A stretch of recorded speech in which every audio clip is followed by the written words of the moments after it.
ஆரம்பத்திலிருந்து நான் தான் அண்ணனுடைய பிசினஸ்க்கு கூட இருந்திருக்கேன். ஆனா அவருக்கு அப்புறம் கம்பெனியுடைய நிர்வாகத்தை எனக்கு கொடுக்காம அவர் பையன் பிரபு கொடுத்துட்டாரு. அவருடைய முடிவு தப்புன்னு என்னைக்காவது ஒரு நாள் அவருக்கு நிரூபிக்கணும்னு தான் நான் இத்தனை நாளா வெயிட் பண்ணிட்டு இருந்தேன். அதுக்கான சிச்சுவேஷன் இப்பதான் அமைஞ்சிருக்கு. இதை யூஸ் பண்ணி நிரந்தரமா பிரபுவை ஆபீஸ்க்கு வர முடியாத பண்றேன் பார். அது எப்படி சார் முடியும்? ஷேர் ஹோல்டர்ஸ் இப்ப நடந்ததுக்கு விளக்கம் கேட்டிருக்காங்க. பிரபு சார் அதுக்கான கரெக்டான விளக்கம் கொடுத்துட்டாருன்னா ப்ராப்ளம் சால்வ் ஆயிடும்ல சார். அவன் போர்ட் மீட்டிங் வந்தாதானடா விளக்கம் கொடுப்பான். அவனை வரவிடாம பண்ண போறேன். எங்க அண்ணன் வரும்போது பிரபு பிசினஸ்ல தோத்து போயிட்டான். அந்த லாஸ் எல்லாம் சால்வ் பண்ணி அதுக்கப்புறம் நான் தான் அந்த கம்பெனியை பொறுப்பா எடுத்து நடத்துறேன்னு அவரை ஃபீல் பண்ண வைக்க போறேன். அவர் வாயாலே அந்த கம்பெனியை முழுசா நீயே பார்த்துக்கான்னு சொல்ல வைக்கிறேன் பாரு. சொல்ல வைப்பண்டா.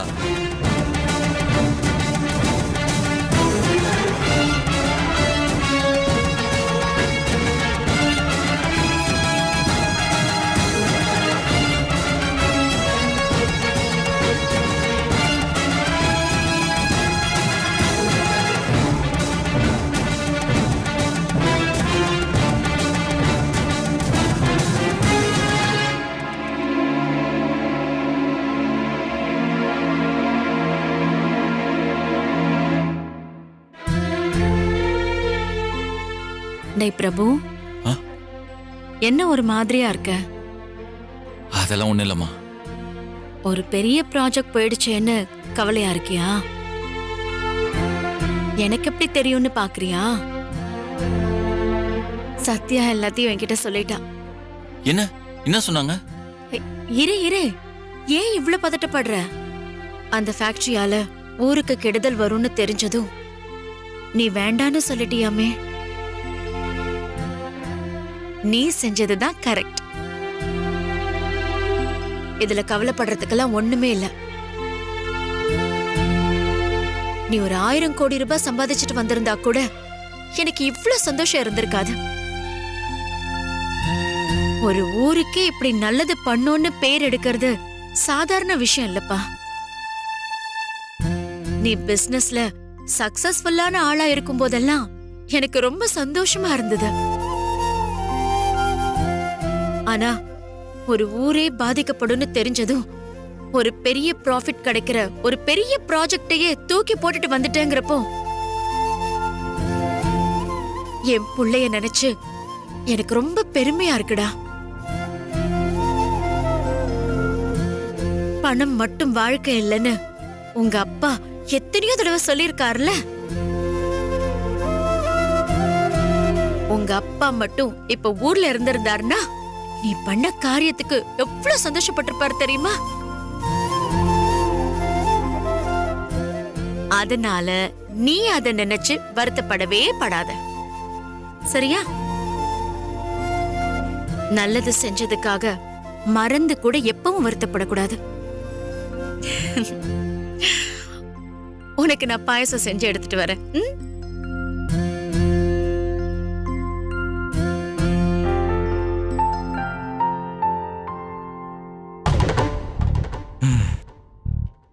எத்தனை கோடி ரூபா ப்ராஜெக்ட் இது? இப்படி முட்டாள்தனமா உன் தம்பி விட்டுட்டு வந்து நிக்கிறான். உங்க அம்மா அவனுக்கு பாயசம் எடுத்துட்டு வரேன்னு போறாங்க. என்னம்மா நடக்குதுங்க? உன் தம்பிய கேள்வி கேட்க யாருமே இல்லையா? நம்ம கேட்டாலும் அந்த குப்பத்துக்காரி நக்கலா பாட்டு பாடுறான். சித்தப்பா இவன் மேல செம கோவத்துல வந்துட்டு இருக்காரு. அவர் வந்து இவனை பாத்துக்குவாரு.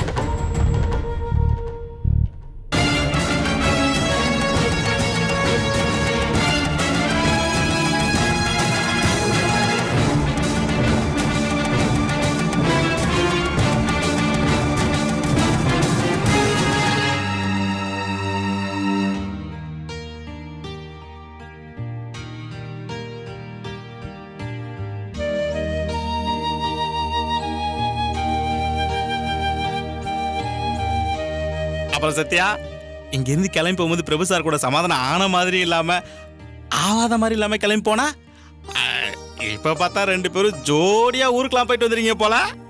என்ன 2 பேரும் இப்ப ராசி ஆயிட்டீங்களா? ஆயிருக்கலாம், நல்ல சான்ஸும் இருந்துச்சு. எப்பவும் போல நானே சொதப்பிட்டேன். நீ என்ன பண்ண? ஒரு ஃபேக்டரி கட்டுற விஷயமா தாண்டா ஊருக்கே போனோம். அங்க போனதுக்கு அப்புறமா தான் தெரிஞ்சது அது ஏதோ ஒரு ரசாயன ஃபேக்டரியா. அது அந்த ஊருக்குள்ள வந்தா ஊருக்கே கெடுதல்னு சொன்னாங்க. ஊரை காப்பாத்துறதுக்காக நான் ஒண்ணு பண்ணேன். அதனால அந்த ஊருக்குள்ள ஃபேக்டரி வரக்கூடாதுன்னு கோர்ட் உத்தரவு போட்டுருச்சு. ஐயோ, அப்ப பிரபு சார் உன் மேல சமகாண்டா இருப்பாரு. ம்.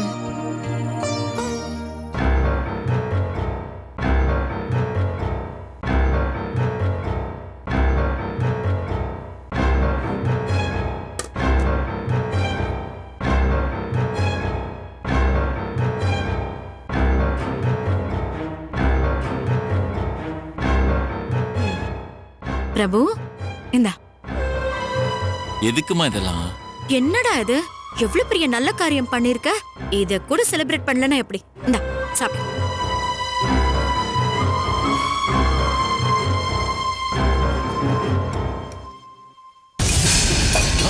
ஷூ,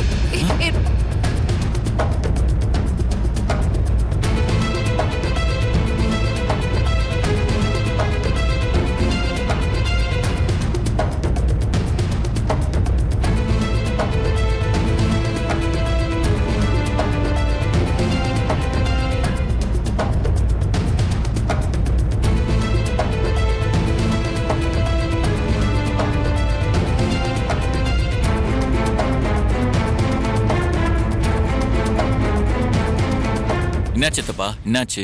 பண்டதெல்லாம் பண்ணிட்டு ஒண்ணும் தெரியாத மாதிரி என்னன்னு கேக்குறியா? ஐயோ தம்பி,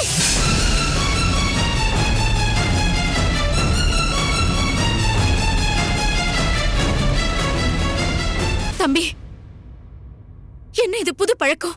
எதுக்காக இப்ப பிரபு அடிச்சீங்க? இவன் பண்ண வேலைக்கு இதே நான் பெத்த பிள்ளையா இருந்தா கொன்றுப்பேன்.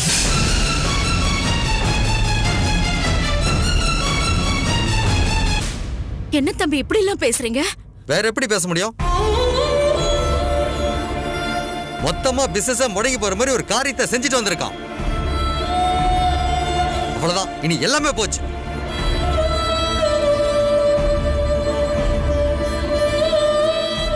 சரி, அதுக்காக மா, சித்தப்பா செஞ்சது கரெக்ட் தான். அவர் எதுவும் சொல்லாத. டேய்,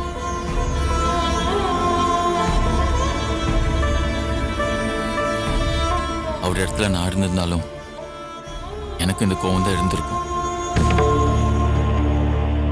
நானும் இப்படிதான் செஞ்சிருப்பேன். என்னடா நடிக்கிறியா? அது என் கோவம் நியாயம் இப்ப சொல்றல. தப்பு பண்ணும்போது அப்ப தெரியலையா நீ பண்றது தப்புன்னு? அப்போ நீ தெரிஞ்சுதான் பண்ணிருக்க.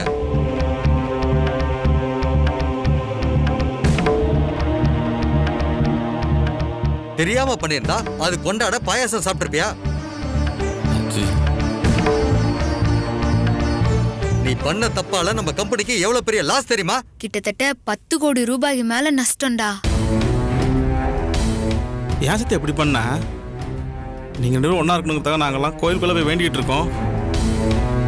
நீ நான் எப்படி பண்ணிட்டு இருக்க? டேய், அதுக்காக ஒரு ஊரே அழிஞ்சு போட்டோன்னு விட்டுற முடியுமாடா?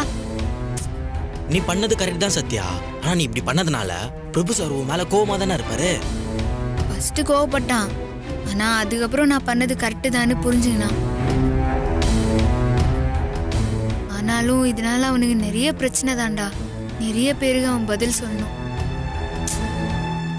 பாவம். பாவம் பொண்ணையெல்லாம் பிசினஸ்ல பார்த்தா கம்பெனி இழுத்து மூட வேண்டியதான். கம்பெனி பேரை நீ பண்ண முட்டாள்தனத்தினால கெட்டு போச்சுடா. இனிமேல் எவன் நமக்கு ப்ராஜெக்ட் கொடுப்பான்?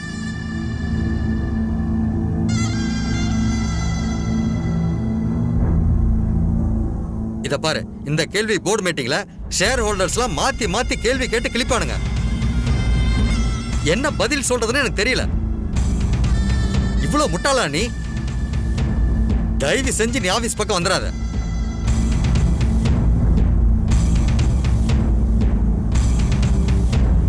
என்னடா சொன்னது புரிஞ்சதா? எனக்கு புரியல. என்ன புரியல? இல்ல, இதனால பெரிய நஷ்டம்னு சொல்ற. அப்புறம் பிரபு சாருக்கு மேல கோவம் இல்லாமலா இருக்கும்? அவன் காசெல்லாம் பெருசா நினைவே இல்லடா. ப்ராஜெக்ட் போயிருச்சுங்கிற வருத்தத்துல தான் இருந்தானே தவிர என் பக்கம் இருக்கிற நியாயத்தை அவன் புரிஞ்சுக்கினான்.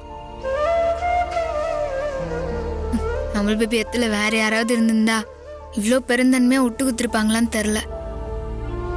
பப்பா அசத்துறான் அமுல் பேபி.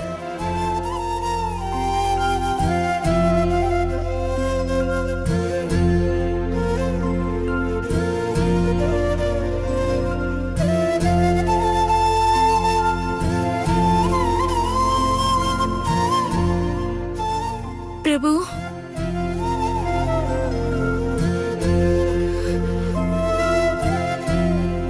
யாருமே எக்ஸ்பெக்ட் பண்ணலடா உன் சித்தப்பா எப்படி நடந்து பாருன்னு.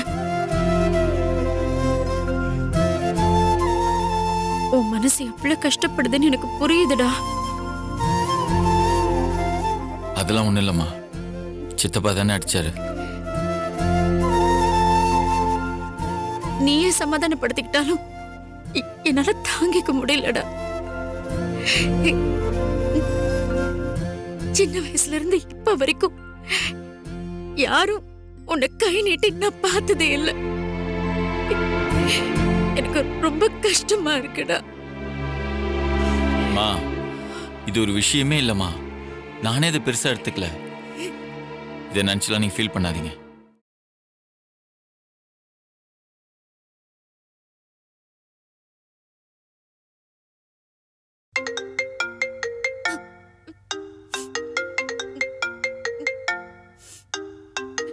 மா, கொஞ்ச நேரம் எதுவும் பேசாத.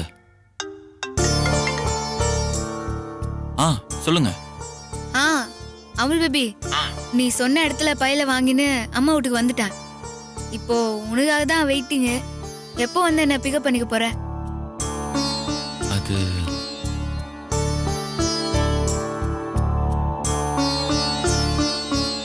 ஏங்க, நீங்க அங்கேயே இருங்க, நான் ஈவினிங் வந்து உங்களை பிக்கப் பண்ணிக்கிறேன். ஈவினிங்கா? அமுல் பேபி, பையில ஏதோ அவசரம்னு சொன்னா? இல்லைங்க, கிளைண்ட் ஊருக்கு போயிடுவாங்கன்னு சொல்லி தான் உங்களை அமிச்சனே. அதான் நீங்க வாங்கிட்டீங்களே, இப்போ ஒன்றும் அர்ஜென்ட் இல்லை. நான் ஈவினிங் வந்து பிக்கப் பண்ணிக்கிறேன். ம், சரி.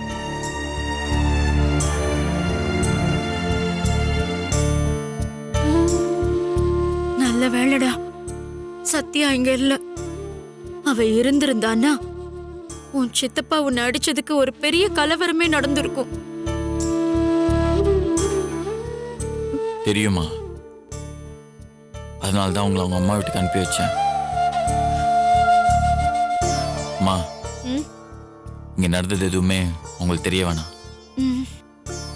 தெரிஞ்சா பெரிய பிரச்சனை பண்ணிடுவாங்கம்மா.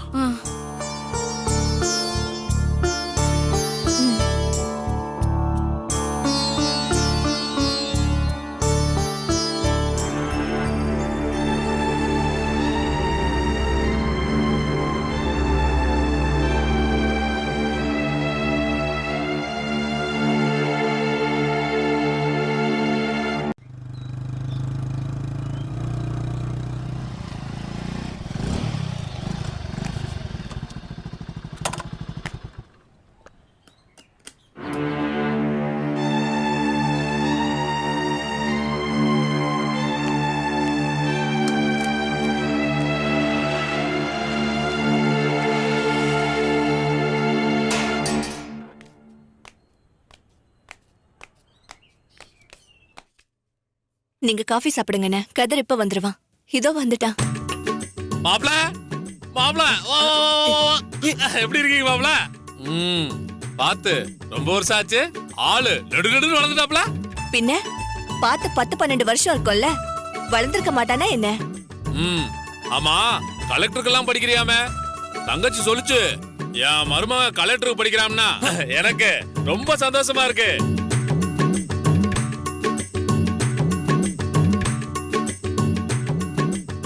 அடியே சித்ரா, உங்க மாமா எப்ப வருவாருன்னு கேட்டுட்டு இருந்தல்ல, இதோ வந்திருக்கான் பாரு. வெளியே வாடி. இது வேறயா? சும்மா இருடா.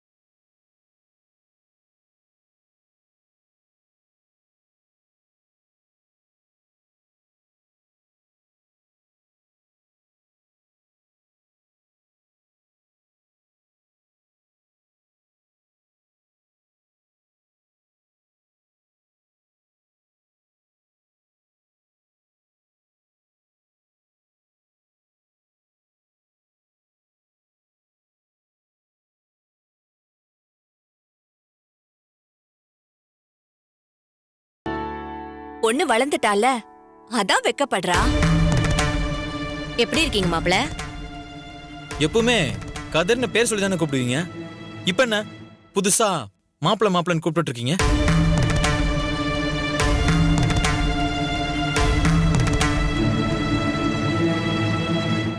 நீ வளர்ந்துட்டல்லடா, இப்பவும் எப்படி எப்படி பேர் சொல்லி கூப்பிட முடியும்? அதான் மாமாவும் அத்தையும் அப்படி கூப்பிடுறாங்க. சகிக்க முடியல. மாமாவை பார்க்கணும் துடிச்சிட்டு இருந்த. மாமா வந்ததும் ஏன் என் சேலை பின்னாடி ஒளிஞ்சிட்டு இருக்க? வா இப்படி வந்து மாமாவுக்கு முகத்த காமி.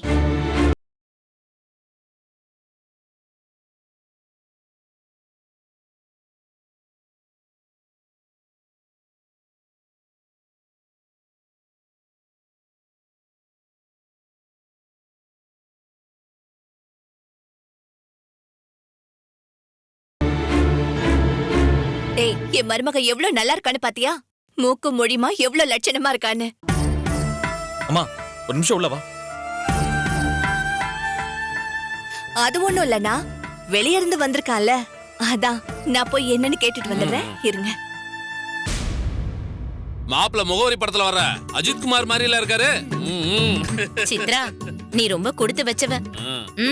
கலெக்டர் பொண்டாட்டி ஆக போற. அம்மா தான் இவங்கள வர வச்சிருக்கு போல இருக்கே. இனிமே என்னென்ன நடக்க போதோ. அண்ணன் பாவம். அம்மா எதுக்குமா இப்ப வந்தாலும் இங்க வந்திருக்கான்? மெதுவா பேசுடா, அவர் காதல விழுந்துற போகுது. விழுந்தா விழட்டும். இத்தனை வருஷமா நம்ம கஷ்டப்பட்டப்பல இந்த ஆள் எங்க போனா? சும்மாவாவது நம்மள வந்து எட்டி பார்த்துட்டு போனானா? டேய், உன் மாமாங்கிற மரியாதையோட பேசு. ஆமா, பெரிய மாமா. அப்பா செத்தப்போ இந்த ஆள் என்னென்ன பேசினான்னு எனக்கு இப்போ ஞாபகம் இருக்குமா? டேய், சொந்தம்னா அப்படிதான். அந்தந்த சூழ்நிலையில 1000 பேசதான் செய்வாங்க. அதுக்காக சொந்த பந்தமே இல்லன்னு ஆயிடுமா? இப்ப அவங்க எதுக்கு வந்திருக்காங்க அத முதல்ல சொல்லு. சித்ராக்கு இங்க காலேஜ் படிக்க சீட்டு கிடைச்சிருக்கு. அதுக்கு? டேய், பொம்பளை பிள்ளை தனியா போய் எங்கடா தங்குவா? அதான் நம்ம வீட்லயே தங்கி படிக்கலான்னு சொன்னேன். மா என்ன விளையாறியா? வயசுக்கு வந்த பொண்ண நம்ம வீட்ல எப்படிமா தங்க வைப்ப? ஏன் அண்ணன் பொண்ணு தானே, அவ இங்க தங்கி படிக்கிறதுல உனக்கு என்ன பிரச்சனை? அம்மா புரிஞ்சுக்கிட்டே புரியாத மாதிரி பேசாத. ஆம்பளை பையன் நான் ஒருத்தன் இந்த வீட்ல இருக்கேன். அப்புறம் எப்படிமா அவளை இங்க தங்க வைப்ப? பாக்குறவங்க என்ன சொல்லுவாங்க? டேய், என்ன வேணா சொல்லிட்டு போகட்டும், அதுல உனக்கு என்ன பிரச்சனை? என்ன உன்னையும் அவளையும் சேர்த்து வச்சு பேசுவாங்க, அவ்வளவுதானே? அப்படி பேசினா உங்க 2 பேருக்குமே நான் கல்யாணம் பண்ணி வச்சுட்டு போறேன். சும்மா சத்தம் போட்டுட்டு இருக்காத. காரணம் இல்லாம நான் அவளை இங்க வர வைக்கல.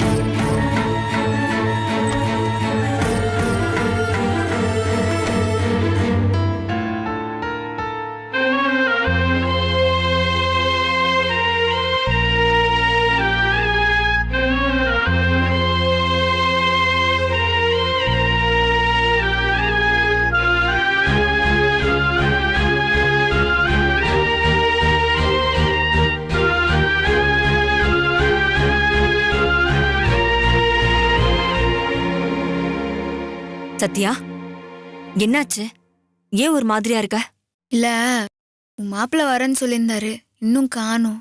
அதான். சாயங்காலமா வரேன்னு சொன்னா வரதுக்கு கொஞ்சம் முன்ன பின்னதான் ஆகும். அதுக்கே நீ இவ்ளோ டென்ஷன் ஆயிட்டு இருக்க? இல்லம்மா, என்னன்னு தெரியல, மனசுலாம் ஒரு மாதிரியாவே இருக்குது. ஏதோ தப்பா தெரியுது, ஆனா என்னன்னு தான் தெரியல. எனக்கு என்னமோ உன் மாப்பிள்ள வரமாட்டாருன்னு என் மனசு சொல்லுது. நீ தேவையில்லாம மனச போட்டு குழப்பிக்காத. நீ மாப்பிளைக்கு போன் பண்ணி எப்ப வருவாருன்னு கேளு, அவ்வளவுதானே?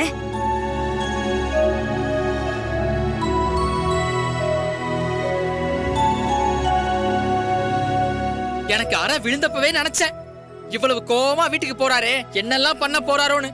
ஆனா சத்தியமா உன்னடிப்பாரு நினைச்சு கூட பாக்கல மாப்பிள.